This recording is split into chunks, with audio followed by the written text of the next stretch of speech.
Terima kasih Ustaz. Assalamualaikum warahmatullahi wabarakatuh. Salam sejahtera.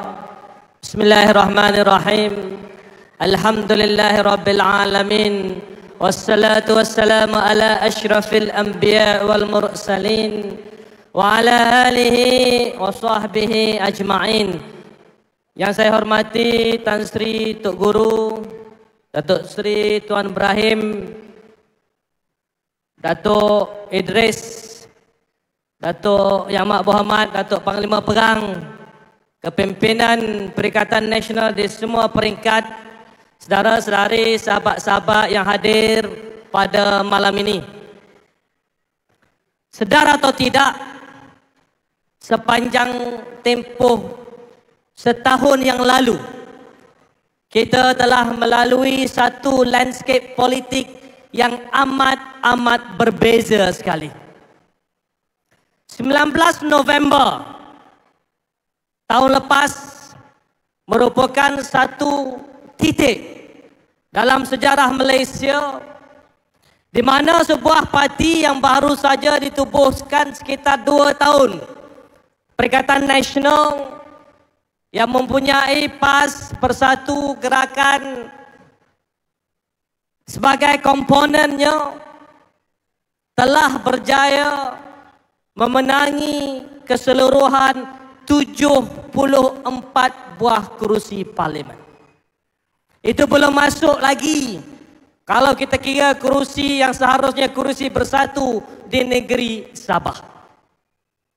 Saudara-saudari, gambaran yang diberikan oleh rakyat Malaysia pada ketika itu bahawa mereka ingin memberi peluang kepada sebuah parti baru yang mempunyai satu track record yang jelas. Perikatan Nasional membentuk kerajaan yang mana Tan Sri Muhyiddin Yassin mengangkat sumpah sebagai Perdana Menteri pada 1 Mac 2020. Pada ketika itu COVID-19 baru bermula, baru nak start je. 18 Mac 2020 PKP pertama dilaksanakan. Kami masuk sebagai kerajaan tanpa manifesto. Kita masuk sebagai kerajaan tanpa janji. Kita masuk sebagai kerajaan dalam keadaan negara menghadapi bukan saja krisis kesihatan, menghadapi krisis ekonomi dan pada masa yang sama menghadapi krisis politik. Setiap Perdana Menteri Malaysia, setiap kerajaan akan melalui krisis ekonomi. Tapi dalam sejarah belum ada kerajaan yang terpaksa melalui 3 krisis serentak. Dan dalam tempoh inilah, dalam tempoh sukar inilah kita buktikan bahawa Perikatan Nasional mampu mentadbir negara dengan cukup baik. Bila datangnya PRU ke-15 yang lalu, kita lihat rakyat memberi peluang pada Perikatan Nasional dan kita seharusnya telah membentuk kerajaan. Patut kita dah jadi kerajaan. Tetapi masih belum diizinkan oleh Allah Subhanahu wa taala. Saudara Perdana Menteri baru dilantik. Beliau dah lama nak jadi Perdana Menteri. Di sepanjang nak jadi Perdana Menteri ini, pelbagai janji-janji ditabur dari Perlis sampailah ke Sabah, tahun demi tahun. Rakyat tak pernah lupa. Rakyat kita bukan pelupa. Rakyat ingat satu persatu. Apabila naik saja menjadi Perdana Menteri, dalam keadaan pembentukan kerajaan pun ramai yang kita rasa sangsi bahawa mereka boleh duduk bersama. Bentuk kerajaan, janji pertama yang dilanggar ialah apabila mereka memperjuangkan bahawa Perdana Menteri tak boleh jadi Menteri Keuangan. Ahli Parlimen Pandan membawa rang undang-undang persendirian sekarang ini Yang Berhormat Menteri Ekonomi, bawa rang undang-undang persendirian dalam Parlimen supaya kerajaan pastikan Perdana Menteri tak boleh jadi Menteri Keuangan. Akhirnya, perkara pertama yang diperjuangkan itu telah dilanggar bulat-bulat. Perdana Menteri menjadi Menteri Keuangan.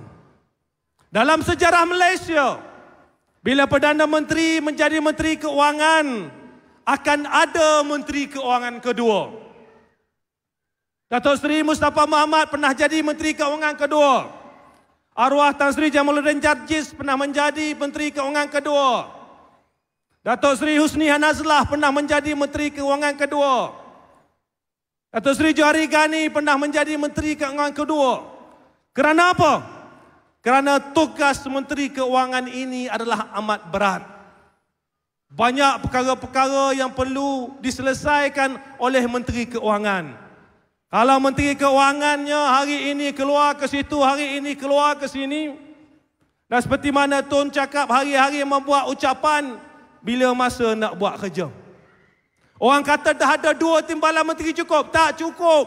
Kerana timbalan menteri tak ada punca kuasa. Yang ada punca kuasa adalah Menteri Keuangan. Dia langgar. Dia Perdana Menteri, dia Menteri Keuangan. Bercakap tentang nepotisme. Melantik anak, melantik saudara mara. Yang kedua dilantiknya anak beliau sebagai penasihat. Bila rakyat semua bising, tukar sikit nama, tak payah jadi penasihat lah. Jadilah setiausaha kepada jawatan kuasa sekian-sekian. Rakyat memerhati. Itu belum masuk lagi bab harga minyak. Tak payah saya ceritalah. Tak payah saya ulam. Saudara-saudari, rakyat memerhati. Di awal pemerintahan beliau, di awal pemerintahan kerajaan PHBN, tagline yang dia selalu pakai, kalau orang kahwin pun kena tunggu 9 bulan baru bersalin. Tunggulah 9 bulan. Sekarang saudara-saudari, bukan setakat 9 bulan, dah lebih setahun kerajaan gabungan PHBN ini memerintah.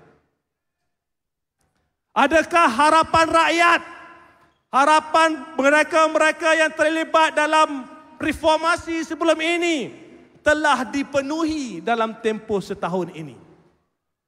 Sekarang gambaran baru pula diberikan. Tak payah cepat-cepat. Ada masa, bagi masa, bagi masa. Saudara-saudari, kalaulah kita toleh ke belakang balik, fikir balik. Sekali fikir, tentunya kita kata, patutlah mereka diberi peluang menjadi kerajaan. Mungkin Allah nak tunjuk kat kita, kau pandai bercakap, kau masuk jadi kerajaan, kau buat. Boleh buat. Dulu, waktu kami dari dalam kerajaan ni, ramai dalam kerajaan sekali dengan saya. Datuk Seri Tuan, Datuk Idris, Tan Sri Anwar. Ringgit jatuh sikit je. Oh, ini menunjukkan kelemahan pimpinan. Pada waktu itu RM4.20 je. Bila dia cecah paling rendah dalam sejarah, senyap sunyi. Senyap sunyi. Baru mereka tahu sembang kencang ni sedap. Sebab itu saudara-saudari, dalam tempoh selepas 19 November, kita melalui satu lagi referendum rakyat, iaitu pilihan raya negeri di 6 buah negeri. Pada waktu itu, sebelah sana kata gelombang Perikatan Nasional ini dah perlahan. Gelombang ini hanya berlaku waktu PRU tempoh hari, dah tak ada dah gelombang. Di negeri Selangor, 1 kerusi PAS asalnya 4 kerusi bersatu, kita tambah jadi 22 kerusi. Bukan sedikit. Daripada 1 PAS 4 bersatu. Pada waktu itu bersatu dalam gabungan PH. Ada 4 campur 1, 5. Jadi 22 kerusi. Kita cuma perlu 7 kerusi lagi untuk membentuk kerajaan negeri Selangor. 7 kerusi ini pula, kalau kita kira, kita hanya perlu 15,000 undi sahaja. Sebab itu undi ni tak boleh main-main. Kita dengar kata Kemaman ni menang. Jangan rasa selesa. Jangan rasa selesa. Kita tak nak jadi seperti di Negeri Sembilan pula. Negeri Sembilan kita tak pernah ada kursi parlimen PRU 15 yang lepas. Masa PRN kita dapat 5 kerusi. Dan kita ada 10 kerusi yang kita menang kurang, yang kita kalah kurang daripada 1000 undi. Kemudian kita tengok di Kedah, Menteri Besar tinggalkan 3 kerusi buat ubat untuk PHBN. Kelantan, Ustaz Mak Yaakob, Datuk Seri, Datuk Panglima Perang tinggalkan 2 kerusi buat baka. Terengganu, Dr. Sam fikir-fikir balik, tak payah tinggal apa. Kasih habis 40-0 di negeri Terengganu. Ini hakikat referendum rakyat.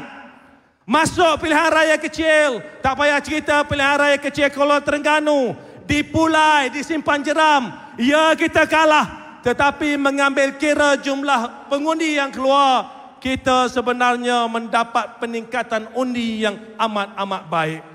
Saya masih ingat di Pulai, ada kawasan-kawasan yang kita tak pernah boleh masuk pun. Kita boleh masuk dan mendapat undi yang amat-amat baik. Momentum rakyat bersama dengan kita. Rakyat ingin menghantar mesej yang jelas kepada kerajaan Madanon ini. Saudara-saudari, dalam tempoh setahun ini, kita telah melalui beberapa sesi parlimen. Sesi parlimen yang terakhir untuk tahun ini berakhir petang semalam.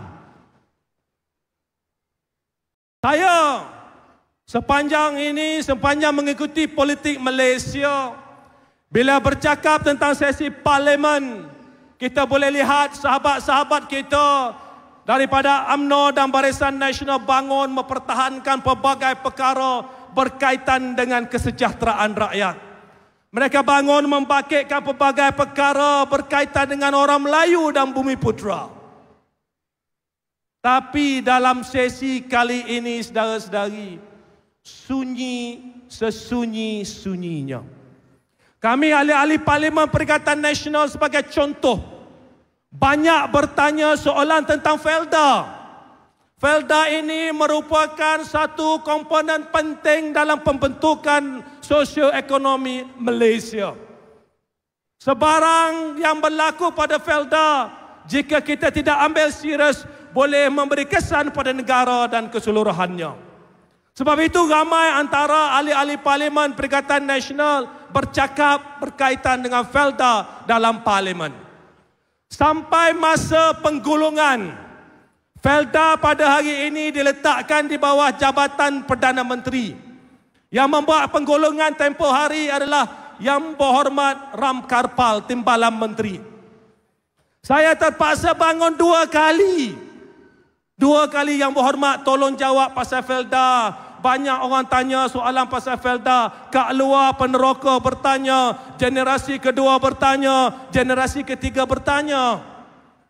Masih belum jawab, bangun lagi. Mohon Yang Berhormat jawab. Zaman saya dahulu, sewaktu di Kementerian Hal Ehwal Ekonomi, di mana Datuk Seri Azmin menjadi menterinya, kita mengambil serius berkaitan dengan Felda.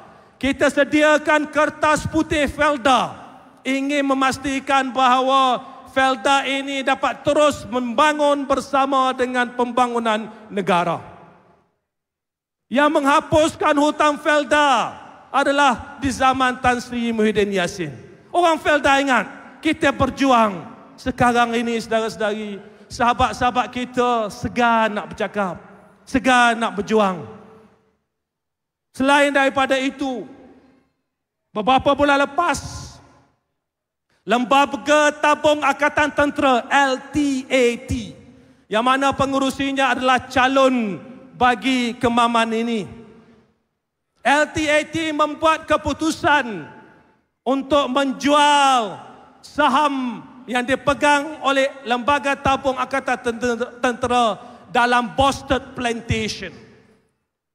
Bostad Plantation memiliki tanah seluas lebih 240,000 ekar di seluruh negara.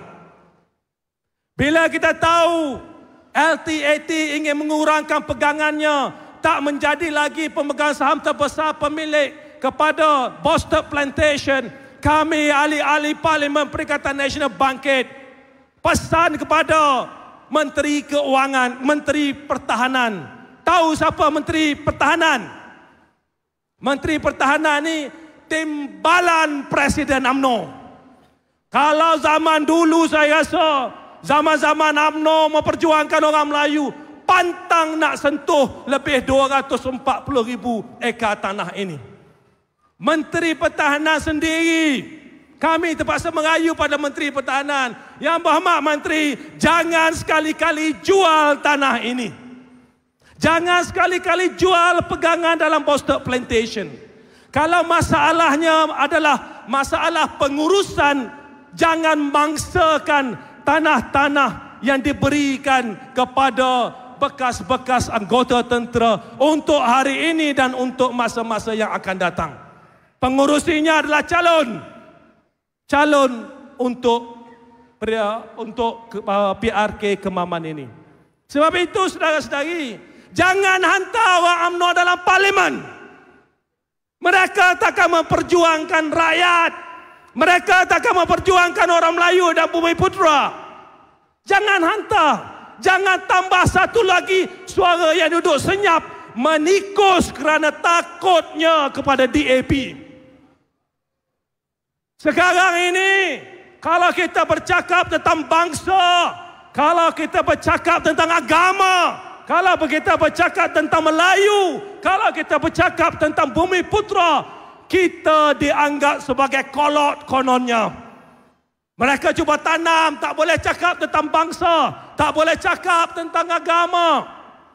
Semalam saudara-saudari, saya menerima satu screenshot yang dihantar oleh kawan-kawan.